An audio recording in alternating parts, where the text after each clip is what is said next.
Juste à l'instant, une reprise de Patricia Cass par une petite idole des années 80, Yo Kikudo. Alors retenez pas forcément le nom. Par contre, nous en France, pour nous en France, elle a chanté le générique d'une chanson d'animé des années 80. En l'occurrence, c'est Pollyanna. Pollyanna, quelle famille. Et tout le monde l'a malheureusement oublié, mais c'était du slice of life à la campagne qui était sympa comme tout. Avec nous également, donc du coup, un autre artiste qui a exposé jusqu'à... J'allais dire qui expose depuis un moment, mais en fait, en réalité, comme c'est le jour du décrochage, je suis obligé de parler au passé. Ouais. Otto avec nous, enchanté déjà pour commencer. Également, merci de me recevoir. Et alors du coup, alors juste pour commencer, parce que c'est le décrochage, comment s'est passé l'expo? Est-ce que tu as eu quelques retours des gens qui sont venus voir tes œuvres, notamment ici à la FK Bar? Oui, absolument. Approche bien le micro. Il y a pas mal d'amis qui m'ont envoyé des photos. Ouais. On est passé à la FK. Ah bah c'est bien. A priori, ça brasse plutôt bien. Moi, je suis de la Croix-Rousse, donc un peu moins dans le coin. Ouais. Mais la cave à bière juste en face a des choses que j'aime beaucoup. Ok. Ah, je sais pas. Alors, je ne sais pas. On va baisser le son. C'est rare quand ça arrive. D'habitude, on a juste un très léger Larsen. Les micros même pas trop. Non, mais voilà, on va y arriver. T'inquiète pas. Donc, je le disais, Otto. Alors, tu as des œuvres, mais absolument incroyables qui sont. Alors, uniquement bichrome. Tu vas simplement utiliser le noir et blanc. Alors. Ces derniers mois, oui, j'ai fabriqué des encres que j'aime beaucoup, un peu plus proche. Ok. Vas-y. J'ai fabriqué et fait fabriquer des encres que j'aime beaucoup à partir de pigments naturels. Ouais. Donc la plupart du temps, j'essaie de focaliser sur la qualité principale d'une seule encre et focaliser sur une seule encre en même temps. Souvent des noirs, des bleus de Prusse, mais du Maroc, des jaunes très ocre, très profonds, qui viennent souvent du curcuma ou du turmeric, c'est du curcuma je crois. Je pourrais pas te traduire là comme ça. Des rouges souvent de coquelicot, ça vient de rouge à lèvres marocain, à Carfassi ça s'appelle. Et que des pigments naturels alors? J'essaie vraiment de faire en sorte, il y a 2 ou 3 nuances que j'arrive pas à obtenir naturellement. Ok. Certains rouges qu'il faut absolument mélanger avec d'autres choses pour obtenir des trucs carmins très... violent, j'ai envie de dire. Okay. Mais dans l'absolu, oui, je suis en train de me rapprocher du 100% naturel. Avec le papier aussi, j'essaie d'utiliser le moins de cellulose possible. Parce que j'allais dire, le papier, tu viens carrément le chercher au Japon, alors? Non, si je comprends bien. Je vais pas le chercher du tout au Japon. Tu vas pas le chercher au Japon? Non, on m'a mal vendu, alors je suis désolé. J'en ai fait fabriquer, une série dernièrement au Japon avec du sarrasin. D'accord. Donc on a investi j'ai investi dans une méthode de récupération de brume matinale pour essayer de ne plus arroser, de moins irriguer les champs. Ok. Donc c'est la brume matinale qui est récupérée par des filets, par des filets très très fins et qui irriguent du coup les champs juste en dessous. Ça s'appelle au Japon, c'est le shin soba. Okay. La récolte est utilisée pour faire les nouilles soba qu'on connaît. Nouilles de sarrasin. Voilà, les nouilles de sarrasin, exactement. Ouais. Et en fait, les chutes étaient avaient une couleur tellement jolie. Je leur ai dit, est-ce qu'on pourrait pas en faire quelque chose? On a fait 2 ou 3 tests et avec de la glycérine végétale, il s'est avéré que ça marchait super bien pour faire un papier avec une très très belle texture, biodégradable, mais qui résiste vachement bien au temps. Okay.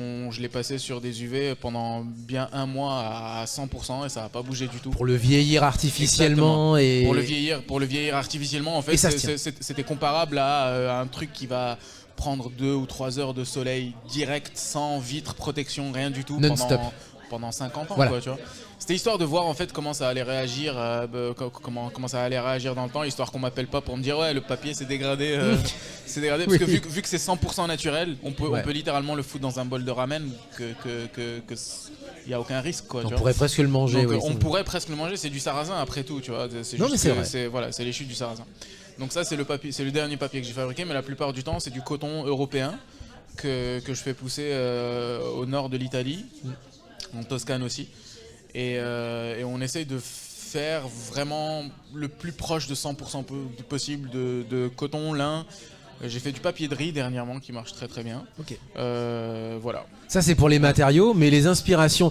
Parce que moi, ce qui me scotche littéralement, c'est le guts de la saga Berserk, évidemment, si vous connaissez, qui est épique incroyablement. Enfin, quelles sont tes inspirations? Ça c'est la question à laquelle j'ai toujours du mal à répondre. Mes inspirations, c'est les trucs avec lesquels j'ai grandi, honnêtement. Ça a commencé par du Goldorak, par du Dragon Ball Z, par les Albator, oui, enfin voilà, il y avait un peu de Japanime. Il y a un truc qui s'appelle Namirul Muqanna, c'est le tigre masqué. J'ai aucune foutue idée comment ça s'appelle en français. Tiger Mask en français. Tiger Mask. Ouais, okay, Tiger Mask. Bah, je regardais ça quand j'étais gamin en arabe. Et c'était. Parce que ça passait sur la télé marocaine. Ça passait sur la télé marocaine. On le précise, effectivement, tu m'as dit hors antenne, tu es suédo-marocain, effectivement. Donc tu as grandi au Maroc alors. Exactement. Donc tu as eu les dessins animés, un peu comme par exemple J'ai eu Goldorak, mais avec le générique en arabe. Exact. Et du coup, pour moi, c'était Grandizer. T'avais Doraemon aussi, parce que les Espagnols avaient Doraemon, mais vous, les Marocains, je sais pas s'il a. On n'avait pas Doraemon. Non, il se passait les séries en fait d'une télé à l'autre. En fait. C'était ça en plus. C'est très possible. On avait pas mal de trucs japonais qui étaient doublés en arabe, et maintenant quand j'essaie de les retrouver juste pour me taper des barres.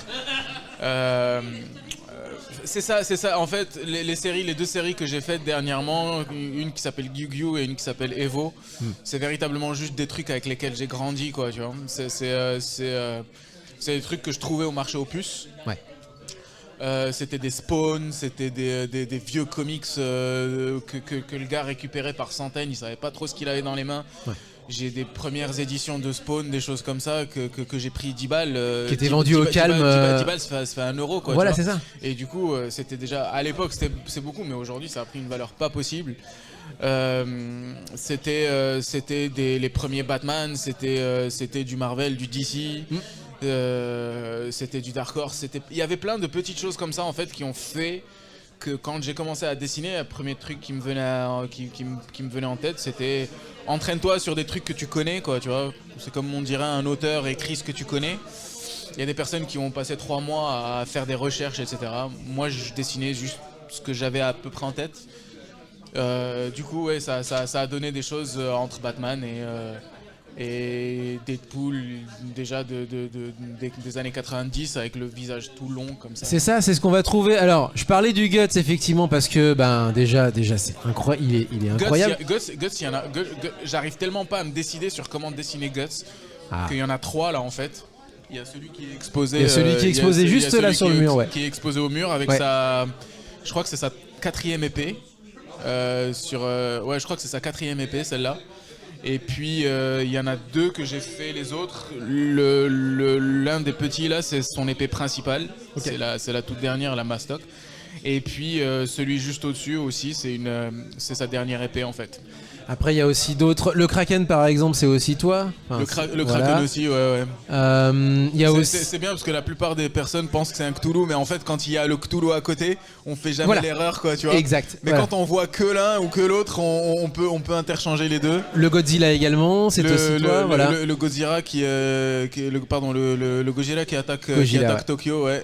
C'est le tout dernier, celui-là, il date de octobre 2024. Okay. C'est le dernier truc que j'ai fait. Tous les juste autres, avant l'expo. Ouais. Juste avant, j'ai fait une expo semi-similaire il y a quelques mois là, et je l'ai faite pour l'expo. Ouais.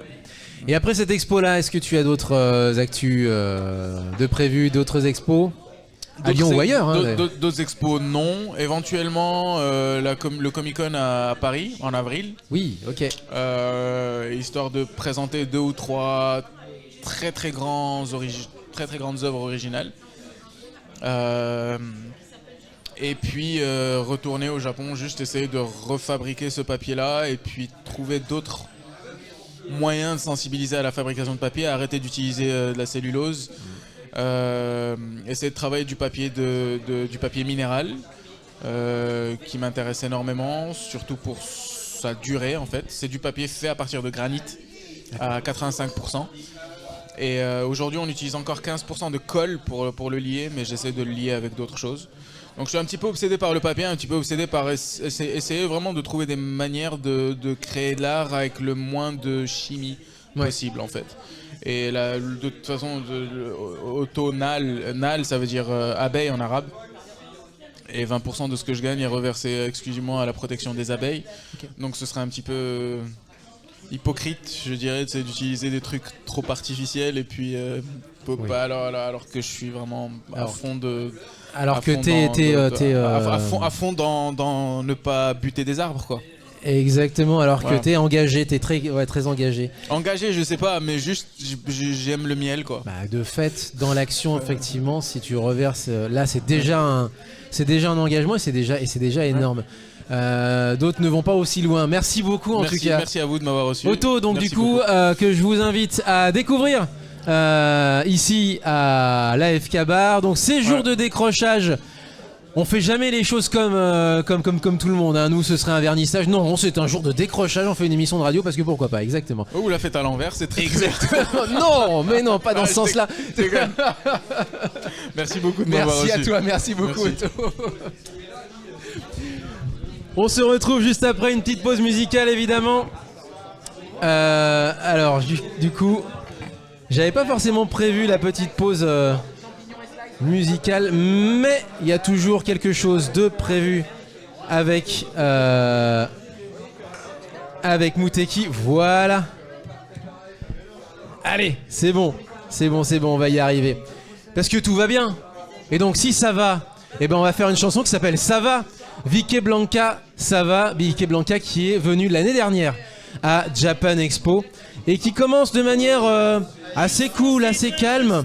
Et puis ensuite, ça va dans une vibe un peu plus funky. On se retrouve juste après la chanson sur Mouteki. On est ensemble à l'AFK Bar, toujours pour cette soirée franco-japonaise.